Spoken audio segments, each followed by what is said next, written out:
Ассаламу алейкум, урматтуу телекөрүүчүлөр. Эфирде иман сабактары көрсөтүүсү. Сиздер менен мен студияда Зарема Жейналиева. Көрсөтүүбүздүн бүгүнкү темасы жиндер жана сыйкыр темасына арналмакчы. Студиябызда конокто Аль-Азхар университетинен билим алып келген Сулайман Кочкорбаев агайыбыз конокто. Саламатсызбы? Мен жиндерди жана адамдарды өзүмө ибадат кылуулары үчүн гана жараттым деп Зарят сүрөсүнүн 56-аятында келет. Жиндер дүйнөсүнө жана алардын табиятына токтоло кетсеңиз. Биринчиден Аллах Субханала Таалага чексиз мактоолор болсун. Пайгамбар саллаллаху алейхи ва салламга салаваттар болсун. Аллах Субханала Таала ушундай бир жалгыз, жападан бир жалгыз, жоктон бар кылуучу зат болгондон кийин андан бөлөк нерселер, заттар бул жаратылган нерселер болуп саналат. Ошолордун катарында жиндер дагы махлукаттардын бир бөлүгүнө кирет. Жаратылган нерселердин сабына кирет.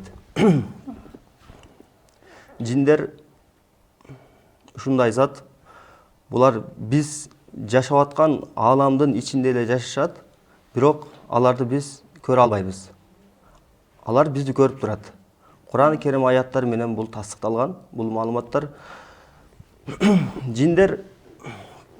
Жиндер ушундай махлук, ушундай жаратылган зат, биз аларды көрө албайбыз. Бирок алар бизди көрүп турат. Анткени биздин сезги органдарыбыз, көрүүбүз, билүүбүз, угуубуз, даам татып билүү дегендей, кармап билүү дегендей, булар билген бир табияттан тышкарыда болгондугу үчүн алар жөнүндө биз маалыматтарды Кур'ан-ы Керимде накылдын жолу менен ыйман келтиребиз бар экендигин. Накыл жолу менен. Бүгүнкү күндөгү мына илимпоздор бул бир канча илимий изилдөө иш алып барып, жиндердин бар экендигине бүгүнкү күндө далил тапкан эмес. Биз буга сүйөнө турган жерибиз Кур'ан-ы Керим. Ошондой эле биз ыйман келтириш бабында Аллахка, анын китебине, пайгамбарга, мына бул бизди башкалардан өзгөчө кылып жаратып койгон акылдын негизинде ыйман келтиребиз дагы. Эми ошол Аллахка ыйман келтиргенибизден кийин, пайгамбарга, китепке ыйман келтиргенибизден кийин, чындыгында ал Аллах тарабынан түшкөн китеп экендигине ыйман келтиргенибизден кийин, ошол китептин ичиндеги бир канча кабарларга да ыйман келтиребиз. Мисалы үчүн периштелер жөнүндө, жиндер жөнүндө, шайтандар жөнүндө. Аларды биз көзгө көрө албагандыгыбыз үчүн накылдын жолу менен ыйман келтиребиз. Бирок анын аслы акылый болуп калат. Анан жиндердин бир өзгөчөлүк жактары, жана биз менен окшош жактары бар, өзгөчөлүк жактары бар. Жаратылыш жагынан биз аларга окшош эмеспиз. Алар бизге окшош эмес. Алар Аллах Таала Кур'ан-ы Керимде өзү баян кылгандай: "Астаизу билла ва халакал жанна мин маржин мин нар". Биз жиндерди оттон жараттык деди. Баарыбызга маалым, инсандар оттон эмес, ылайдан жаратылган. Периштелер нурдан жаратылган. Ал эми нафс, каалоо, инстинкт жагынан инсандар менен жиндер бирдей. Инсандарга окшоп жиндер да үйлөнүшөт, өздөрүнөн урпак калдырышат, тукум улайт, коом болуп инсандар сыяктуу жашашат. Алардын дагы жакшысы бар, жаманы бар, капыры бар, мусулманы бар. Ошондой эле жоопкерчилик тарабынан дагы биз жиндер менен окшошпуз. Жоопкерчилик тарап дегенибиз, Аллах Таала бул ааламда инсандарды башка биз көзгө көргөн махлукаттар, жаратылган нерселердин арасында өзгөчө кылып тандады. Инсанга жоопкерчилик Куранды түшүрдү. Анан инсанды гана кыяматта эсеп китеп кылат. Көзгө көрүнбөгөндөрдөн жиндерди жоопкерчилик тарабынан бизге окшош. Жиндер дагы кыяматта биз сыяктуу, инсандар сыяктуу кылган бул дүйнөдө жакшы жана жаман амалдарына эсеп китеп берет. Аларга дагы жаннат даярдалган жана тозок даярдалган. Кур'ан-ы Керим бул китеп аларга да түшүрүлгөн. Жашоо убакыты канчалык? Адамдардыкындайбы же алардыкы бuyruktуу? Кээ бир риваяттарда көп жашашат, адамдардан көп деп айтышат. Анан азыркы күндөгү кээ бир рукуячылар жиндер менен сүйлөшкөндө адамдын тили менен анан бул тигинче жашайт экен, адамдардан 10 эсе көп жашайт экен деген маалыматтар айтып келишет да. Бирок булар бизге бир далил күчтүү жагынан тасыкталбагандыгы үчүн биз бул темага киришпейбиз. Аллах Таала жиндер жөнүндө көп маалыматтар бизге кабар бербеген. Кээ бирки маалыматтарды кабар берди Куран жана Сүннөттө. Биз аларды тасыктайбыз. Жана бизге берилбеген көп тараптар бар. Анткени Аллах Субханала Таала адам затка пайдасы болгон жиндер жөнүндө маалыматты бизге берип бүттү. Эми бизге кажети болбогон, биз аларга муктаж болбогон маалыматтарды бизден жашырып койду. Жиндер кандай учурларда адамга кирип кетет жана белгилери кандай болот? Жиндер сурооңузга, жиндер адамдарга кандай учурларда кирип кетет, алардын кирип кеткенден кийинки белгилерин айтуудан мурун жиндердин инсандарга кирип кетиш жараянын бир айтып өтсөм. Адам, инсан жана жин. Бул жин деген бул зат бая мурдун айтып өткөнүбүздөй оттон жаралган. Халакал жанна мин мариджун мин нар. Биз жиндерди ушундай оттон жараттык деди. Ибн Аббас разияллаху анху өзүнүн риваятында мындай дейт бул аяттын тафсиринде. Булар мин тарафил лахаб. Тагыраак айтканда, лахаб бир ысык бир шамалдан жаратылды. Тарафул лахаб дегени ал ушундай нерсе хава сахин аллази яхруж минан нар. Оттон чыккан бир жылуу абадан жаратылды. Ысык абадан жаратылды. Жиндин жаратыш табияты мындай айтканда ысык абадан жаратылды. Абадан. Инсандын денеси клеткалардан турат. Бул адамдын мурду дем алган сыяктуу клеткаларда дем алат. Эми ошол эле адам денесин, колун ысыкка жакын алоолонгон бир отко жакын алып барсак, бир ысыкты энергияны сезебиз. Энергияны жылыйбыз ал энергия менен.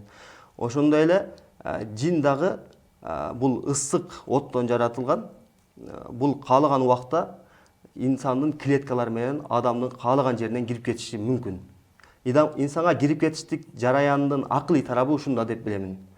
Эми кирип кетиштин инсанга жин кантип кирет десе, бул жиндин кирип кетиштин абалдары бир канча бөлүктөрдөн турат. Эми алардан эң атактууларын айтып өтсөм,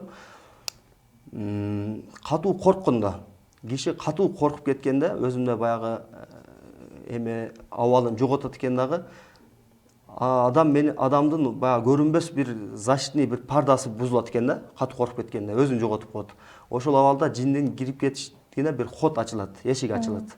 Анан экинчи тарабы, адам катуу чочуп кеткенде, буну айтып өттүк. Анан адам катуу сыгылганда, стресске түшүп калганда жиндин кирип кетиштигине бир эшик ачылат. Моралдык жактан слабый болуп калганда, алсыз болуп турган убакта. Ошондуктан пайгамбар алейхиссалам айтат, момундун иши кандайам сонун, ага жамандык жетсе сабыр кылат, ошол жамандыкка сабыр кылат, жана жакшылык жетсе ага шүгүр кылат деди. Эгер ушу пайгамбар алейхиссалам айткан сүннөттөгү позицияны бекем кармай турган болсок, бизге ошол жин кирип кетиштик ыктымалынан бир сактанган болот экенбиз да. Ошондой эле чочутуу бир киши экинчи кишини бир чочутуу, коркутуу, бул пайгамбар алейхиссалам сүннөтүндө тыюу салынган иштердин бири. Бул дагы балким бунун бир канча хикматтары бар. Дагы бир хикматынан бири ушу болсо керек деп ойлойм. Жиндин кирип кетишинен сактануу. Катуу ачууланып кеткенде жин кирет. Гадап деп коет, индал гадаби шадид. Катуу ачууланып кеткен кезде жиндин кирип кетишине бир эшик ачылат. Расулуллах саллаллаху алейхи вассалам, эгер ачуулансаң, ушундай ачууң болбой баратса, турган болсоң отуруп ал деди. Отурган болсоң жатып ал. Ачууң кетет. Эгер жатканда да ачууң кетпесе, анда дарат алып кел. Суу отту өчүрген сыяктуу дараттын суу адамдагы газапты, ачууду кетирет деди Расулуллах саллаллаху алейхи вассалам. Ошон үчүн баягы Расулуллах саллаллаху алейхи вассаламда хадис бар. Fa inna hadhihi al-muhdara inna hadhihi al-hushusha muhtadara. Ушундай бир риваят келет. Пайгамбар алейхиссалам да ишара кылып айтты, албетте бул мындай басатин, бул ээн талалар, бул жерлерде жиндер бар деп айтты дагы. Мен ата минкум ал-халаа, ким силердин араңарда туалетке кире турган болсо, анда ошол ажат чыгарчу жерге киргенде ауду биллахи минал хубси вал хабаис деген дуаны айтсын деди. Илгери азыр туалет деген түшүнчө азыр болуп атпайбы? Мурун арабтардын жашоосунда бул мындай болбогон. Кыргыздар илгери кантип жашаган болсо ошондой эле узакка алыска адам көрбөгөн жерге барып ажатын чыгарышчу. Ошондой жерге барганда пайгамбар алейхисалам анда жерди жиндер толуп калган жер деди дагы. Кимде ким ошондой жерге барган болсо ажат чыгарыш үчүн ауду биллахи минал хубси вал хабаис айтсын деди. Анткени андай жерлерге жиндер толуп кеткен. Кимде ким үйүнө кирген болсо, кирип баратып бисмиллах деген сөздү айтса, анан тамак ошол үйүндө тамак жеп атып бисмиллах деген Аллахтын ысмын айтса, анда шайтан айтат экен.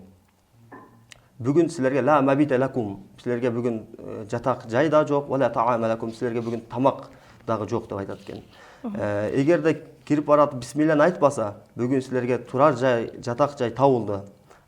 Тамак жеп атып бисмиллахны да айтпаса, анда силерге тамак дагы бүгүн табылды деп айтат экен. Ошон үчүн мындан сактануулардын да эң жакшы жолу биз сүннөттү кармасак, шариятты бекем кармасак, арамдан тыйылсак, ошондо биз булардан сактанып. Адамдын мээсин башкаруу алуу мүмкүнчүлүгү барбы жиндерде? Жиндер адамдын кээде кандайдыр бир 10-15 мүнөт бир күндө ушундай бир убакыттарды башкарып калышы мүмкүн. Кээде жартылай, кээде полностью адам жашоону башкарып калышы мүмкүн. Бизде кыргызда баягы жинди деген сөз бар го, жинди экенсиң деп. Жинди деген жиндүү, жини бар деген сөз да. Жини бар деген сөз мындай алып караганыбызда. Эми жин адамга кирип алгандан кийин ошол жин адамды ээлей баштайт. Ээлеп туруп аны мээсине барып, анын жашоосунда көп нерселерди башкара баштайт. Буну баягы шариятыбызда мукаллаф эмес дейлет да, жоопкерчилиги бар кишилерден эмес деп айтылат жин киргендерде. Эгерде жин толук башкарып алган болсо, эгер толук башкарылбаган болсо, анда ар бир кылган иштерине жоопкер. Мисалы үчүн бизде көп болду да, ушу рукуя кылып жүрүп, дем салып жүрүп, ушундай кишилерди көрдүк. 4 жылдап жин чыккандан кийин 4 жылдык памятти, эс тутуусун унутуп койгон. 4 жылдын ичинде канча кишилер менен мамиле кылган, же үйлөнгөндүр, же башка кылгандыр, анын баарын унутуп койгон учурлар болду. 2 ай, айлап, жылдап унутуп койгон учурлар да болду да. Муну айтабыз азыр мына практика жүзүндө. Кээде толугу менен башкарып алат. Адамда жин бар экенин, жок экенин кантип аныкталат? Кантип аныктайсыздар? Адамдын эгер диагноз коюуну кааласак, бир адамга жин кирген же сыйкырланган, дуа бар жок экендигин, анда муну эки тараптан аныктасак болот. Биринчиси рукуячы дем салган киши тарабынан аныкталат. Дем салганда анын симптомдору менен аныкталат. Эгер дем салып атканда көзүнөн жаш келсе, эснесе, денелери чымырап, желкелери уюп, кээде кусуп жиберет, ыйлап жиберет, ар кандай бир абалдарга түшүп калышы мүмкүн да. Ошол симптомдоруна карап жиндин түрлөрүн же болбосо дуанын түрлөрүн да аныктаса болот. Анан экинчи тарабы бул өзүнөн аныктайт. Ар бир киши өзүн диагноз койсо болот. Мен жин, мага жин кирип калган турбайбы же дуа менде бар турбайбы депчи. Анын үчүн аны да экиге бөлүп айтсак болот. Биринчиси уйкусундагы түшүнөн аныктаса болот. Анткени уктаганда түшү бузулуп баштайт. Түшүндө жылан, ит, анан жаш балдар, мышык, кара жыландар, анан жардан түшүп кеткен сыяктуу, лестницадан кагылып кеткен сыяктуу болгон, чочуп уйку менен уйку эмесинин ортосунда чочуп ойгонуулар, анан уктайт, бирок уйкудан ойгонгондон кийин уктабагандай бир түштөрү аябай бузулуп баштайт. Анан бул түшүндөгү белгилери. Эми ойгогондогу белгилери ас-судау шадид деп коет. Мына баштын бир бөлүгүндө аябай оору пайда болот. Убакыт менен кармап кой берет. Бул оору узак убакыт уланат. Дайым бул оору жоголбойт. Анан судау шадид кийинки дагы бир себептерден бири ас-судут ан зикрилла. Алланын зикиринен тосуп коет. Алланын зикиринен тосулуп калат. Эгер намаз окуйм десе, намаз окуп атып, Фатиханы окудумбу, окубадымбы деп адашып, биринчи ракет бүттүмбү, ракетти бүтпөдүмбү деп адашуулар болот. Анан даратылганда алдымбы, албадымбы деген bunday нерселер кайта болуунан кийин ушинтип чечим чыгарсак болот. жиндин симптомдору, сыйкырдын симптомдору деп. Анан зикир чалганда жүрөк кысылып, аябай мындай сыгылып, жүрөк сыгылуулар көбөйүп кетет. Анан каплет дегенибиз бул Алланын арам нерселеринен тыйылгандан каплетте калып калат. Арам нерселерге кирип кетиш мүмкүн. Өзүнө буйрулган милдеттерин аткарбай коет. Болсом үй бүлөдө эгерде тафрик эр менен катынды ортосун бузуш үчүн, ажыратыш үчүн кылынган болсо, аялына башкача мамилелер өзгөрүп калат. Аялы болсо күйөөсүнө мамилеси өзгөрүп калат.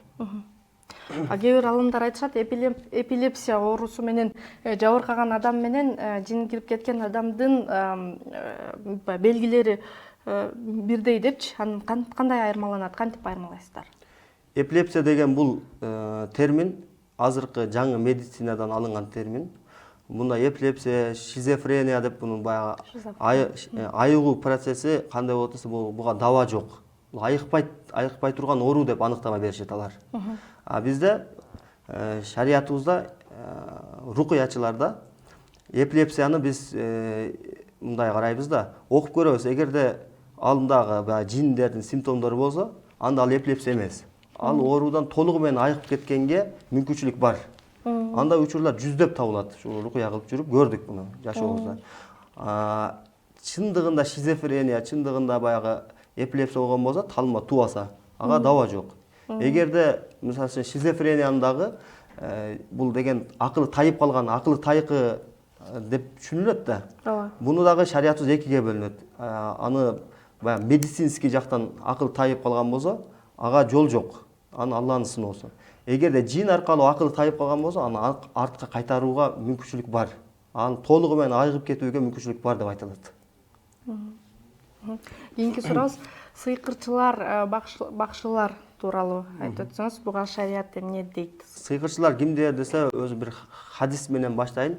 Расулуллах саллаллаху алейхи вассаламдан ушундай хадис бар: ким бир сыйкырчыга барса, палбын сыйкырчыга барса, жана ошол сыйкырчы айткан сөздөрдү тастыктаса, Расулуллах саллаллаху алейхи вассалам айтты: мен алып келген китепке, тагыраак айтканда Куранга кафыр болуптур деди.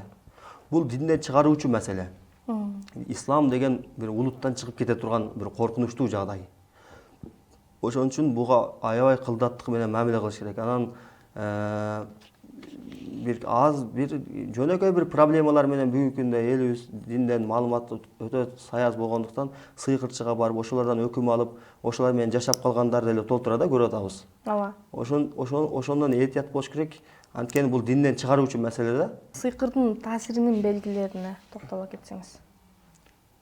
Сыйкыр бунун көптөгөн түрлөрү бар. Бул илим ушунун тарыхына кайта турган болсок, Сулайман алейхиссалам доорунан башталып, бүгүнкү күнгө чейин да уланып келүүдө. Сулайман алейхиссалам доорунда бул доорду Кур'ан-ы Керим бир аз Кур'ан-ы Керим аяттары буну түшүндүрмө кылып берет.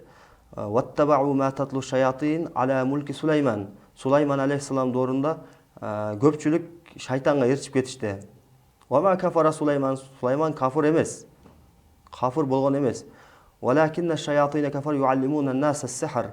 Ошол сыйкырды үйрөтүп сыйкырды үйрөнгөндүгү үчүн ошол кишилер, Сулайман алейхиссалам доорундагы кишилер кафир болуп кетишти деп Кур'ан аларды ачык айкын айтып атат да.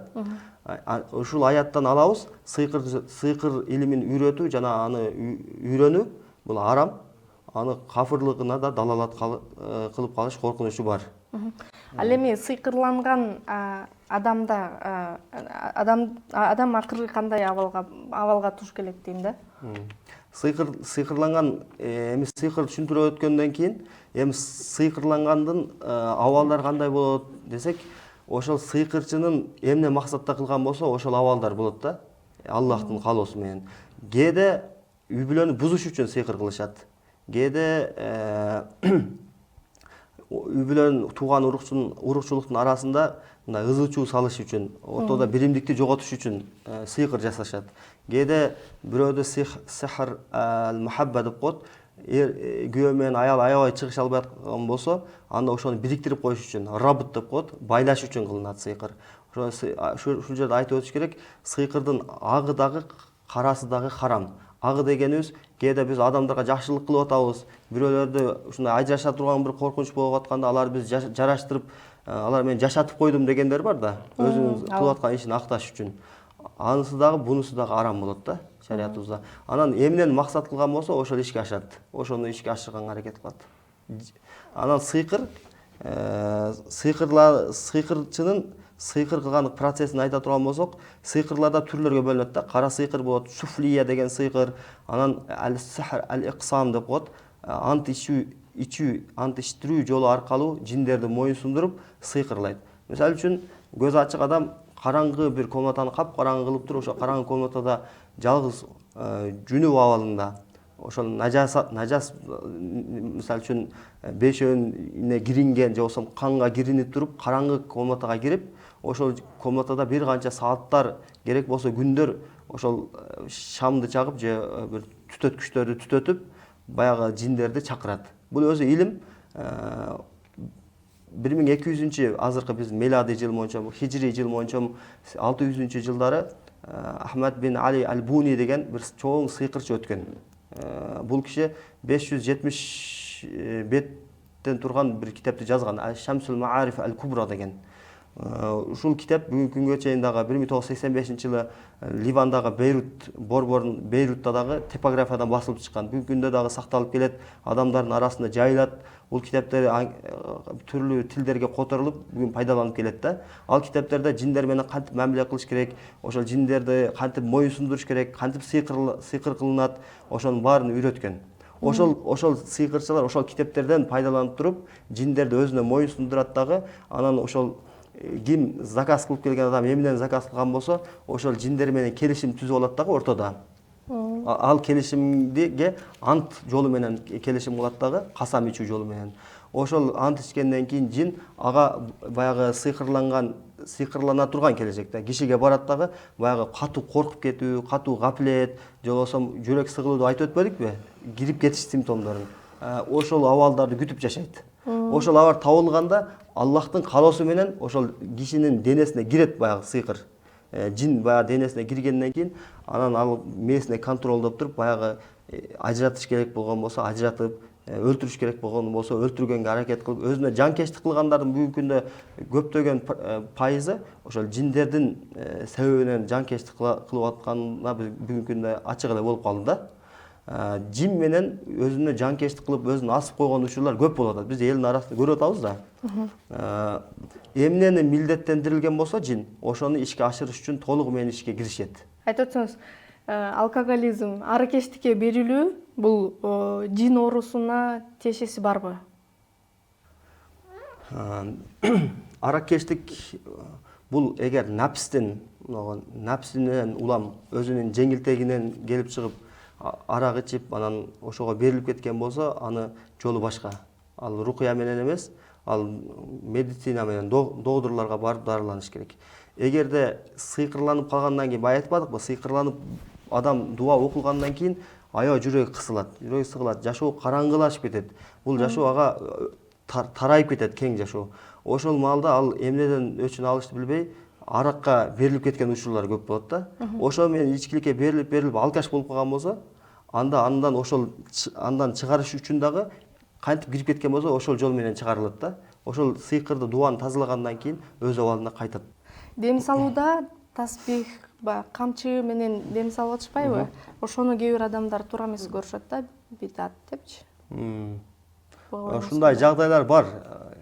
Анткени бир рукуячыга барып дем салдырган болсо, дагы башка рукуячы эмне кылат экен, ал кантип дем салат экен десе, ал камчы колдонот экен же теспи тартат экен десе, ал теспи тартса бидиатчы, ал камчы колдонсо ал бидиат, шарий рукуяда ал келбеген деп ушундай сөздөр айланып жүрөт да элибизде.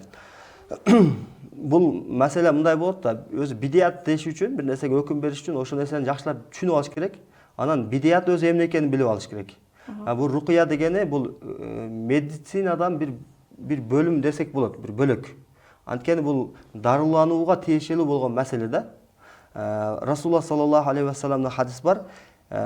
Фиррука ма лам якун ширк, эгерде рукуяда ширк болбосо, анда жасай бергиле деген пайгамбар алейхиссалам. Кимдир бирөө тургузуп алып окуйт, кимдир бирөө жаткызып алып окуйт, кимдир бирөө отургузуп окуйт, анан кимдир бирөө камчы менен уруп окуйт сабап акырын кээ биркилер ошол дагы башка услуптарды колдонушу мүмкүн. Бул услуп да эч нерсе эмес, бул бидиатка кирбейт. Балким эгерде бул практиканын негизинде практикадан келип чыгып ушул нерсени кармап аткан болсо, анда ал жайыз, шариятыбызда уруксат берилет. Эгерде ошол камчыдан бир улуулукту күтүп, камчыдан бир ыйыктыкты күтүп, же болбосо камчыдан бир кереметти күтүп анан камчы колдонгон болсо, анда ал бизде шариятыбызда тыюу салынат. Көбүнчө бизде көз ачыктар, сыйкырчылар камчы менен пайдалангандыгы үчүн анан рукуячылар да камчы колдонсо, аны бидиат дегендер бар да. Айыгып кетүү убактысы канча убакытты талап кылат? Ушул жакшы суроо. Көпчүлүк шуну көбүрөөк ушул нерсе көпчүлүктү кыйнайт. Кээде чоюлуп кетет, аябай чоюлуп кетет. Мисалы адамга жин кирип кеткен болсо канча убакытта дарыланат, ал эми сыйкыр болсо канча убакытта дарыланат? Ошолор тууралуу кыскача айтып өтсөңүз. Жин кирип кеткен болсо, аны кээде эгерде сыйкырга байланышы жок болсо, көчөдө мисалы үчүн туура эмес жерге бешеп кылып коюп, же болбосо басып алып коюп, анан жин кирген болсо аны чыгарыш оңой. Кээде бир окуганда чыгып кетет. Ошол сыйкыр жин менен кошо киритилген болсо, анда кичине убакытты талап кылат, көбүрөөк убакыт талап кылат. Эми убакыттын чоюлуп кетиши же аз болуштугу көбүрөөк дем салган кишиден эмес, ошол дем салдырган кишиден күтүлөт, талап кылынат. Анткени дем салган киши, мен айта турган болсом, бир 20% жардам бере алса, дем салдырып аткан киши ал 80%, 80%га чейин мүмкүнчүлүгү бар да айыгып кетишке. Ошондуктан бул ооруда ким көбүрөөк аракет кылса, зикирлерде, ибадаттарда арам нерседен тыйылып, өзүнүн милдеттерин, Кудай жүктөгөн милдеттерин аткарса, ошо алдыга карай аракет кылса, бул албетте жеңип чыгат. Бул урушта жин оорулардан айыгууда бир өзүнчө бир бизге көзүбүзгө көрүнбөгөндүгү үчүн бир кызыктай болуп атат да, өзүнчө бир уруш бул. Зулум менен каршы чыгуу деген, мындай айтканда. Бул сыйкыр, бул зулум. Залым жиндерге каршы күрөш. Бул күрөштө ким аракет кылса, алда карай умтулса, Аллах менен болсо, Аллах буйруган милдеттерин аткарса, бул жеңип чыгат албетте. Вакул жаал хак аят бар да, сайыз беле. Вакул жаал хак ва захакал батил иннал батила кана захука. Шуга далил кылып айтсак да болот. Айткан о пайгамбар, акыйкат келди. Албетте батыл кетти. Акыйкат келген кезде батыл кетет. Өзү ушундай нерсе да, акыйкаттын табияты ушундай. Эгер акыйкатты алып келсе, ошо акыйкатты алып келгенге жана акыйкаттан кийин келүүчү сыноолорго сабыр кылган адам болсо, батыл акыйкат эмес болгон нерсе өз-өзүнөн кетет. Жин кирип кетүүдөн, сыйкырдан сактануунун жолдору кандай? Эгерде биз ошол сүннөт кармасак, айтып атпаймынбы, сүннөт кармасак, ибадаттарга бекем болсок, Аллах Таала бизге буйруп койгон милдеттерди баарын жакшы аткарсак, анда жин эч качан бизге жакындаша албайт. Умар разияллаху бир риваят бар да, бир көчөдө кетип аткан болсо, ал жин шайтандар тиги көчөдөн качып кетет экен да. Анткени коркушат. Эч качан Аллах субханаху ва таала бир мусулман, бир момун адамдын үстүнөн жиндерди ээлетип койбойт. Ал эми кээ бир ислам өлкөлөрүндө баягы сыйкырчыларга катуу чаралар колдонулат экен да. Ошого токтоло кетсеңиз. Ооба. Кандай чаралар, кайсы өлкөлөрдө? Бүгүнкү күндө мына Араб Эмиратында деле сыйкырчыларга тыюу салынат. Эгер сыйкырчыларды кармаса, аларда атайын өзүнүн бөлүмдөрү бар. Алар камайт. Атайын КГБ ошол сыйкырчыларды кармаганга бүгүн милдеттендирилген Эмиратта. Анан ушундай бөлүмдөр бар, КГБнын бөлүмдөрү. Саудовский Арабияда деле Амр Маруф ва Нахи Мункар деген бир бөлүм бар. Ал деле ошол Амнуд Давла деп коет. Ошол азыркы күндө биз Эсамбу дейбизби, ошонун бир бөлүмү. Ошол бөлүм именно ошол сыйкырчыларга, анан ушу Куранда тыюу салынган кээ бирки арам нерселерге каршы күрөш жүргүзөт. Акыркы сурообуз, көз тийүү же назар, адамдын назары тийди деген барбы динде? Ооба, динибизде көз тийүү, назар деген акыйкат, чындык. Көз тийген, назар таасир кылган, бул экөө бир эле нерсе. Көз тийүү менен назар.